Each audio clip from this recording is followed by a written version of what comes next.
Shabbat Shalom, on verra. Aujourd'hui, nous allons parler de la parashat Vaishlach.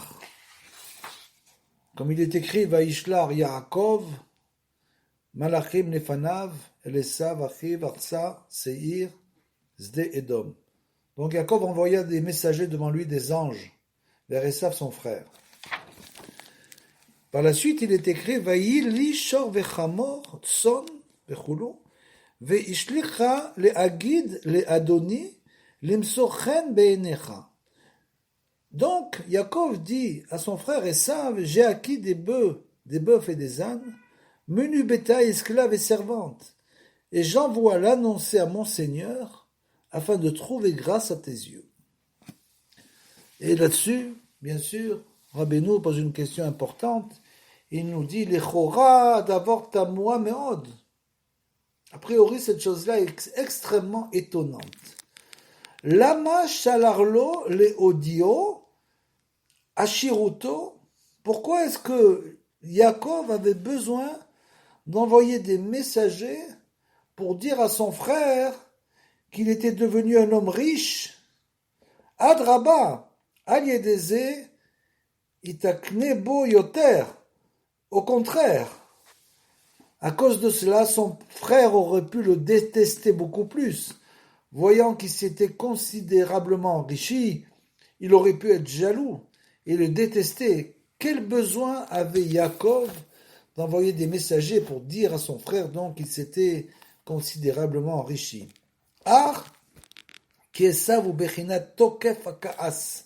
Esav, comme on le sait, représente le paroxysme de la colère, qui ou Admoni, puisqu'il était rouge, c'était un roux, comme on a expliqué dans une autre Torah, qu'il y a la rougeur de la sainteté et il y a la rougeur du mal. La rougeur de la sainteté, le roux qui était saint, c'était bien sûr David Améler qui était roux, et même à ce sujet, il est écrit que David Améler, quelle est la différence entre les deux? Et Akadosh Baruch Hu nous a dit, regarde ses yeux, il avait des yeux de Kedusha, de sainteté, alors que le roux Esav, qui avait les yeux du mal. Donc, on sait que Esav, justement, représente le paroxysme de la colère, et Alshem Sheu Rotsear Shoferdam, puisque c'était un homme qui tuait et qui versait du sang, Bechinat Tokef Akaas, et ça bien sûr, ça symbolise la colère à son paroxysme. Kemevoar Beatora, l'écoutez Moharan. Et donc, quel rapport y a-t-il? Et la Rabbeinu veut nous expliquer un grand enseignement. Quel rapport y a-t-il entre la colère et la richesse? Et donc il nous dit que celui qui mérite, et ça c'est un enseignement qui n'est pas long, ni qui est extrêmement important, celui qui mérite de briser la colère. Et de quoi on parle? On est en train de parler des traits de caractère. C'est-à-dire que celui qui a mérité la colère est bien sûr la plus mauvaise, une des plus mauvaises midotes, un des traits de caractère les pires, avec la gava, c'est-à-dire l'orgueil. Donc celui qui arrive à briser les traits de caractère, les mauvais traits de caractère qui sont les plus puissants chez l'homme, qui sont la colère et bien sûr la gava, donc celui qui arrive à harmoniser ces traits de caractère, Mishezoche les shaver akaas, les amshir Ashirut de Kedusha. Donc celui-là, il méritera d'attirer sur lui la richesse de la sainteté. C'est-à-dire que l'homme qui arrive à briser ces mauvais traits de caractère arrive à attirer sur lui, bien sûr, pas la richesse du mal, puisqu'il y a aussi la richesse de la citra, c'est-à-dire du mal qui correspond à tous ceux qui se fatiguent nuit et jour pour essayer d'attirer à eux l'argent, qui sont aussi des ramaïm, des voleurs et des bandits, bien sûr. C'est pas de ceux-là qu'on parle, de ceux qui sont obligés de mentir sans arrêt pour pouvoir prendre l'argent des autres. On parle de ceux qui veulent attirer à eux la richesse de la sainteté, des Kedusha, Az, à Ashirut, Shomer Oto. Dès le moment où l'homme arrive à attirer vers lui cette richesse-là, après un grand travail spirituel, après une grande réparation, comme le fait Rabbeinu, après qu'il soit allé de nombreuses fois chez Rabbeinu, qu'il ait compris le message de Rabbeinu, et qu'il ait réussi à se réparer chaque année après année, et qu'il étudie bien sûr la Torah de Rabbeinu et les conseils de Rabbeinu pour justement arriver à se réparer. Sans les conseils de Rabbeinu, il est impossible de se réparer dans notre génération, puisque ces conseils sont complètement adaptés à nous. Donc tout celui qui arrive à étudier tous ces conseils-là et arriver à amoindrir ces mauvais traits de caractère, parce que c'est très difficile de les éliminer complètement, bien sûr, d'annuler la colère autant que possible, d'annuler l'orgueil autant que possible, c'est-à-dire s'annuler constamment devant le divin, se fondre dans le divin, comme nous dit Rabbeinu, essayer de ne devenir plus rien, de s'annuler totalement. Donc celui qui arrive à ce niveau-là, bien sûr, c'est pas quelqu'un qui va être attiré par l'argent et la richesse, bien entendu, ça va pas du tout être le but de sa vie, le but de sa vie de devenir un homme riche, au contraire, comme Yaakov Avinu, il est parti étudier pendant 14 ans à l'Yeshiva de Shem et Ever, et là-bas on dit qu'il n'a pas dormi pendant 14 ans. C'est pour ça que quand la paracha précédente, il est arrivé à Makom Azeh, il s'est couché, c'était la première nuit qu'il passait depuis 14 ans. C'est incroyable, et donc il est resté, comme ça il est resté 14 ans sans dormir sur un banc, ce qu'on appelle Shenat Asous, c'est-à-dire qu'il dormait comme un cheval qui dort par intervalles très courts. Et donc, cet homme-là, qui a toujours été attiré par la Torah, qui n'a jamais cherché à s'enrichir, peut atteindre ce qu'on appelle la richesse de la sainteté, bien sûr, et c'est uniquement dans le cas où il a fait un grand travail sur lui-même et qu'il a réussi à réparer, grâce naturellement à toutes les réparations de Rabbeinu, à réparer ses mauvais traits de caractère. Et donc dont la colère est l'essentiel, il peut à ce moment-là continuer, c'est-à-dire il mérite d'attirer sur lui la richesse de la sainteté. Alors cette richesse, maintenant c'est pas un argent qui va lui faire du mal. La plupart des gens, ils ne gagnent pas leur argent. Ceux qui ne gagnent pas leur argent honnêtement, alors bien sûr, ils vont vivre dans la peur permanente de perdre cet argent. Ils vont vivre dans la peur permanente qu'il leur arrive quelque chose, parce que cet argent n'a pas été acquis honnêtement. Alors bien sûr, c'est pas un argent qui va leur être bénéfique. Par contre, pour Yaakov Avinu, l'argent de la sainteté, Shomer Oto le garde. Cet argent a un pouvoir extraordinaire. Cet argent va pouvoir garder l'homme, les abba, mikaas, et donc il va le garder de quoi? Il va le garder de la colère. Grâce à cet argent, il va pouvoir atteindre une harmonie et une shalva, c'est-à-dire une quiétude. Il va atteindre une quiétude parce que cet argent, c'est l'argent de la sainteté, qui est Mevoir Sham et Torah. Chez Ashirut ou Bechinat Choma chez Shomer Akas.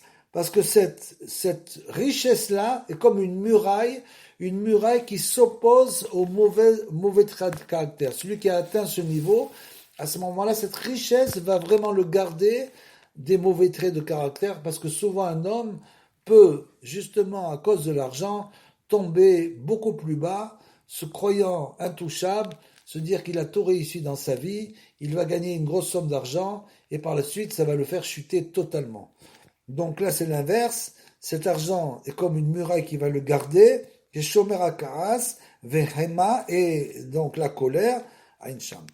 Veze Sheshala Yaakov, les Esav, et c'est ça, le fait que Yaakov, il a envoyé des émissaires, des anges à Esav, Mi Godel Ashiroto, chez Zachab et Beth Lavan, pour lui faire savoir qu'il était devenu un homme très très riche, donc à la maison de Lavan, bien sûr le Harami, le Ramaï, celui qui a essayé de se servir de lui.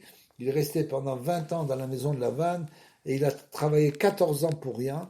Ce ne sont que les dernières années que finalement Akadosh Baruch Hu lui a indiqué comment il pouvait s'enrichir aux yeux de Lavan, qui ne désirait bien sûr lui donner rien du tout, Bébait Lavan, Daïnou, Shekvar, Shiver Midatakas, parce que Yaakov avait justement cassé cette mauvaise mida, ce mauvais trait de caractère casser sa colère, Vezacha Aliedeze, la Shirut, Mouflag, et grâce à ça, il a pu mériter cette grande fortune. Ve'alken, Shuv, En, Mithiare, mais Esav. Et donc, du fait que cet argent était de l'argent de sainteté acquis dans la sainteté, à ce moment-là, bien sûr, il n'avait pas du tout peur qu'on lui prenne son argent, et encore moins peur de Esav, que ça provoque chez Esav, des problèmes. Donc, il est clair que tout ça, ça vient de la richesse de la sainteté. Shobechinat Karas. Et donc, Esav qui représente la colère. Alors, quel rapport y a-t-il entre la colère et la fortune? Et Rabbeinu il nous explique dans le Kouté Moharan que si quelqu'un doit recevoir une grosse somme d'argent, justement, avant cela, on va essayer en quelque sorte de le mettre en colère. C'est un test qu'on lui fait. Donc si cette personne se met en colère, au moment où on essaie de le rendre en colère, à ce moment-là, ça va être un problème pour recevoir cette somme. Donc c'est une épreuve. La colère est liée à l'argent. Celui qui ne se met jamais en colère, qui est toujours humble, celui-là peut recevoir ce qu'on appelle la richesse de la sainteté. Et donc, ça, c'était le contraire. Et il était Bechinat Kaas, il représentait la colère. Veikar Kocho Alideb Gam Kaas, et justement, toute sa force essentielle venait de ce défaut de la colère, qui, Gvar Zacha, les Ashirot de Kedusha, chez Bechinat Chomat. Mais Jacob, par contre, lui, avait atteint la richesse de la sainteté, donc qui constituait comme une muraille protectrice de Kedusha chez Bechinat Choma, chez Shomer Akaras. Et cette chose-là, qui se gardait de la colère, va lier des ou Batouar chez Gam Oivav, et même grâce à ça, il est sûr que ses ennemis, Yashlim Oto Veitarse Elav, c'est-à-dire une chose incroyable, que le fait que l'homme se garde de la colère, il est sûr, il est certain qu'il sera en paix avec ses ennemis et que Esav lui-même se réconcilierait finalement, et ça il en était sûr parce qu'il avait dompté sa colère. Et c'est donc ça, le pasouk, ce pasouk là où il est écrit, j'envoie annoncer à mon Seigneur pour trouver grâce à tes yeux. Ki ani batuar shebevadai tashli mimi ve emsa chen benecha. Parce que je suis certain que je trouverai grâce à tes yeux. Puisque j'ai d'ores et déjà brisé ce défaut de la colère, donc je suis certain que je trouverai grâce aux yeux du monde et que je serai en shalom, en paix avec le monde. Tashli mimi ve'emsa chen benecha, מאחר שכבר שברתי מידת הכעס, עד שזכיתי לשירות גדול כזה, jusqu'à ce que je t'expose devant moi ma richesse pour te montrer que j'ai brisé ce défaut de la colère et que j'ai atteint une très grande richesse, kazé alken idvatel kenegdo gam tokef adin. Et donc du fait, ainsi, grâce à cela, les excès de la rigueur et de la colère de l'Esav, bien sûr, adin akaas shel Esav, ki bechinat Sinat Esav disparaîtront, donc bien sûr, et disparaîtront aussi grâce à cela la haine des opposants, la haine de Esav dans ce cas. Donc dès qu'une personne a réussi à briser sa colère, à briser tous ses mauvais traits de caractère, il est évident que cette personne-là va réussir à neutraliser les ennemis.